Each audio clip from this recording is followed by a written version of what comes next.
Okay, so today I'm going to be trying to answer a very, very difficult question to answer, and it's kind of a little bit of a hot topic, and that is how strong exactly are Indra and Ashura. Now, it's been brought to my attention that a lot of people actually think that these are filler characters, and I do agree that they are lacking in feats, but they are not filler at all. They are clearly mentioned in the source material, that is the manga, and they are canon characters, and we do get to see a glimpse of some of their abilities, so using what we know about the characters, because I want to keep this as canon as possible. So, Indra and Ashura are essentially the sons of Hagoromo Otsutsuki, which is one of the sons of Kage Otsutsuki, right? So they're not necessarily full-blooded Otsutsukis. Indra inherited Hagoromo's capacity for dojutsu that manifested itself as a Sharingan and evolved into a Mangekyo Sharingan that we do see in the manga, and we also do see that he's able to use the perfect Susanoo. Ashura was stated to not be as gifted, but was eventually able to scale to Indra, right? We don't know exactly how, but we do get to see very glimpses here and there in the anime of how he was able to compete with Indra. So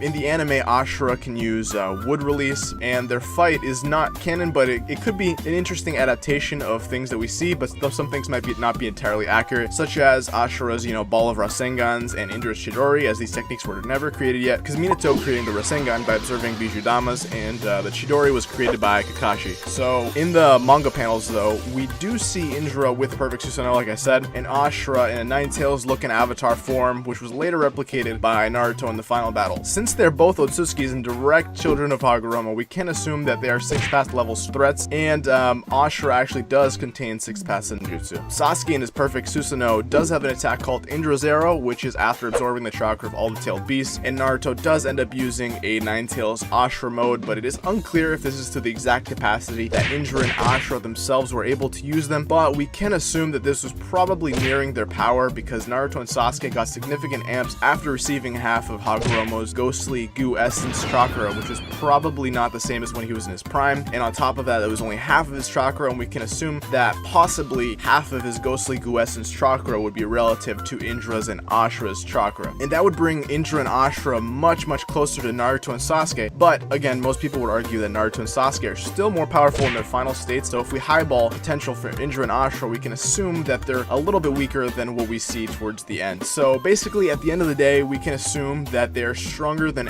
any non-6th path level character, but probably fall short of the later 6th path levels threats. Again, if you like more videos like this, don't forget to like, comment, subscribe, and I'll catch you next one.